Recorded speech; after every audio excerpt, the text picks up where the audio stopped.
ازيكم يا جماعه؟ اتمنى تكونوا بخير وصحه وسعاده. طبعا احنا اتعودنا لما انا بقعد هنا مش بقعد هنا، خلاص ببقى مش هتكلم عن الكتب. فانا في الحلقه دي لو انت مستني ان انا اتكلم عن الكتب، الحقيقه انا مش هتكلم عن الكتب في الحلقه دي، ولكن انا هتكلم عن حاجه انا بواجهها وانت بتواجهها. ازاي احنا بنواجه الافكار السلبيه اللي بتجيلنا؟ انا حاولت كده ادور على حل للافكار السلبيه اللي بتجيلي واكيد بتجيلكم. فبعد بحث طويل كده وصلت لكام نقطه كده هتكلم عنهم، ان احنا ازاي نواجه الافكار السلبيه بالنقط دي. طبعا جبت النوت بوك بتاعتي وقلت اقول لكم منها. اول حاجه هي ما تبصش للنقد او ما تاخدوش قوي في الاعتبار. يعني معظم الناس اللي بتنتقد هي بتحاول تحبطك او بتحاول تقلل من قدرك او بتحاول تشككك في نفسك او عندهم مشاكل. ممكن يكون نقد بناء ولكن مش دايما الناس بتعمل كده. فحاول في اللحظات دي اضحك. يعني ما تحاولش ان انت تقعد تبرر ان انت كويس، لا، اضحك وخلاص واعرف ان انت كويس بينك وبين نفسك. يعني انا فاكر مره ان انا كان ليا في واحد زميلي، هو يعني صديق الطفوله بالنسبه لي. هو كنا في درس من الدروس في ثالثه ثانوي، والمدرس وقفه في وسط الحصه وقعد يقول له انت فاشل، انت مش هتنفع. وزميلي ده يضحك جدا.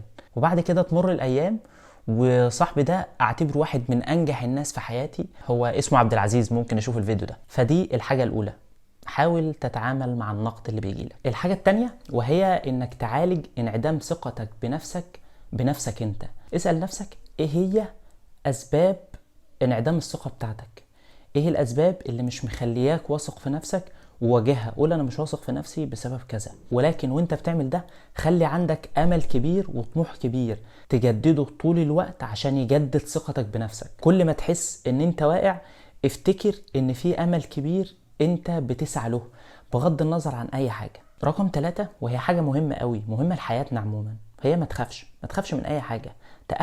تأكد ان ربنا محوطك طول الوقت. تأكد ان انت مش هتاخد اكتر من رزقك. تأكد ان كل حاجة هي مجرد وقت. مشاكلك، حياتك نفسها هي مجرد وقت. احنا في الحياة دي مجرد وقت. فحاول تتعامل مع اي حاجة ان هي مجرد وقت مش اكتر. 4 وهي بص دايما للجانب المشرق في حياتك. انت دايما عندك حاجة هي مش عند الناس، ودايما الناس عندهم حاجة هي مش عندك. فبص دايما للحاجة اللي عندك انت هي مش عند الناس. دور كويس هتلاقي نفسك عندك حاجة واحدة هي مش عند ناس كتير. فقول الحمد لله ودور بقى ازاي تكبر الحاجة دي او ازاي تقنع نفسك ان الحاجة دي مهمة. فبالتالي هتخلي عندك ثقة كده ان انا عندي حاجات برضو مش عند الناس. رقم 5 انسى كل الحاجات او حاول تنسى كل الحاجات والذكريات الصعبة اللي انت مريت بيها. افتكر كل موقف صعب لكن افتكر الايجابي منه. دايما في اي موقف صعب انت اتعلمت منه حاجة. افتكر الموقف الصعب ده واكتب الحاجة اللي انت اتعلمتها او الحاجة الايجابية في نوت بوك معينة. وكل ما تفتكر الموقف الصعب ده افتح النوت بوك كده وبص فيها، شوف انت كتبت ايه الايجابي من الموقف ده. احنا عقلنا احنا اللي بنبرمجه او بنخليه يفكر بالطريقة دي او بطريقة معينة، احنا اللي بنعوده. كل ما تعود عقلك يفكر بطريقة انت حاببها هيفكر بيها مع مرور الوقت. عقلنا احنا اللي بنعوده، احنا اللي بنشكل مشاعرنا وذكرياتنا مع مرور الوقت. زي ما بيقول ميشو كاكاو في كتاب مستقبل العقل، يعني هو بيقول ان احنا اللي بنشكل ذكرياتنا. دايما المواقف بتختلف مع مرور الوقت. رقم 6 استنى، مش لازم طول الوقت تتوقع الأسوأ. مش لازم طول الوقت تقول لا ده هيحصل الأسوأ. المشكلة دي عندي أنا شخصيا، طول الوقت دايما بتوقع الأسوأ مع إن ممكن يجي الأحسن. حاول دايما تخلي تفكيرك واقعي، يعني تعرف إمتى تتوقع الأسوأ وإمتى تتوقع الأحسن. حتى لو الحاجة دي مش هتبقى على قدر توقعك عادي، لكن حاول دايما تخلي كل حاجة بعقلانية. يعني الموقف ده انا عادي ممكن يحصل فيه الكويس ممكن يحصل فيه وحش. تخليش دايما جواك كده ان طول الوقت لا ده حاجة وحشة هتحصل. رقم 7 مش لازم طول الوقت تحوط نفسك بقصص حزينة. مش لازم طول الوقت تقول لا ده هم السبب، لا ده الناس، لا ده قصص حزينة موجودة. لا، قول ان اللي حصل ده هو واقعي او كلام منطقي. مش معنى ده ان انت تكسل. حاول تفسر الاحداث بطريقة منطقية. رقم 8 مهمة جدا، اكتب الافكار السلبية اللي بتجيلك طول الوقت في ورقة. وقطع الورقة دي. وكل ما تفتكر الموقف ده قول خلاص انا قطعت الورقة دي، خلاص الموضوع ده انتهى، انا مش هفكر فيه تاني. كل ما دماغك تروح ناحية الموضوع ده قول انا قطعت الورقة. وافتكر دايما، وحاول كمان تكتب ورقة على الاقل، بلاش كل يوم، اكتب ورقة كده بنعم ربنا عليك.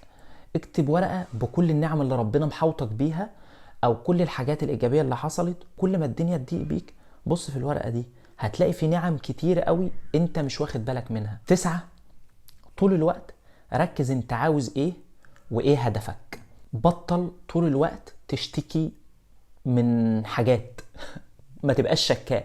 الناس طبيعتها مش بتحب الشخص اللي بيشتكي كتير، فما تشتكيش. تصالح مع فكرة ان انت رايح تحقق هدفك هتلاقي مشاكل، طبيعي، مشاكل موجودة، سواء مشاكل موجودة في شغل، مشاكل موجودة في حياة. محدش بيروح يحقق هدفه يلاقي الناس بتقول له اتفضل هدفك اهو. الكلام ده مش لوجيك. فتصالح مع فكرة وجود مشاكل. المشاكل جزء مننا، فمن متع الحياة، شوية فوق وشوية تحت، دي الحياة. انا حاسس ان انا بقول الكلام ده لنفسي قبلكم، يعني معظم الكلام ده انا بحاول اقوله لنفسي عشان ارجع ابص في الفيديو ده وافتكر نفسي، لان انا دايما مش ببقى عارف ازاي اواجه الافكار السلبية اللي بتجيلي نهائي. يعني دي مشكلة عندي. رقم 10، حاول دايما تحوط نفسك بالناس الايجابيين. تحوط نفسك بناس تساعدك ان انت تطلع لقدام، مش ناس ترجعك لورا. زي ما بيقول جوردن بيترسون، الانسان دايما بيميل انه ينزل اكتر ما بيطلع. فحاول تحوط نفسك بناس تشدك لفوق وتساعدك انك تطلع لفوق، مش ناس تساعدك على النزول، وده بيبقى اسهل. ولو انت مش عارف تعمل ده غير دايرتك كلها.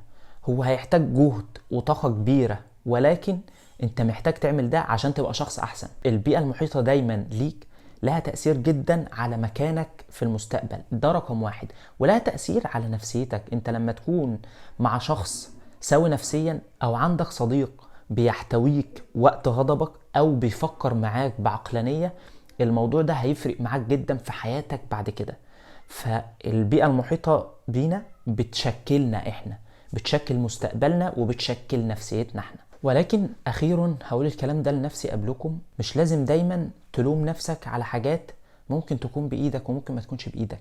ما تحاولش تلوم نفسك دايما، حاول تشجع نفسك دايما وتفتخر بيها، وتفتخر ان هي صامدة وواقفة لحد دلوقتي. واكتب دايما كل يوم في ورقة حتى لو بسيطة انجازاتك اليومية، انجازاتك البسيطة، انك تروح الشغل، وانك تمشي، وانك تتحرك، وانك تقوم كل يوم، وانك تتعامل مع الناس. كل دي انجازات.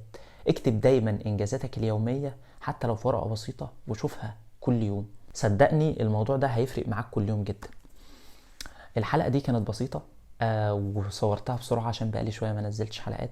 اتمنى تكون الحلقة عجبتكم. ما تنسوش طبعا لو عجبكم الفيديو تعملوا لايك وشير وسبسكرايب، وتقولوا لي انتوا بتواجهوا الافكار السلبية اللي بتجيلكم ازاي. واشوفكم الحلقة اللي جاية. سلام.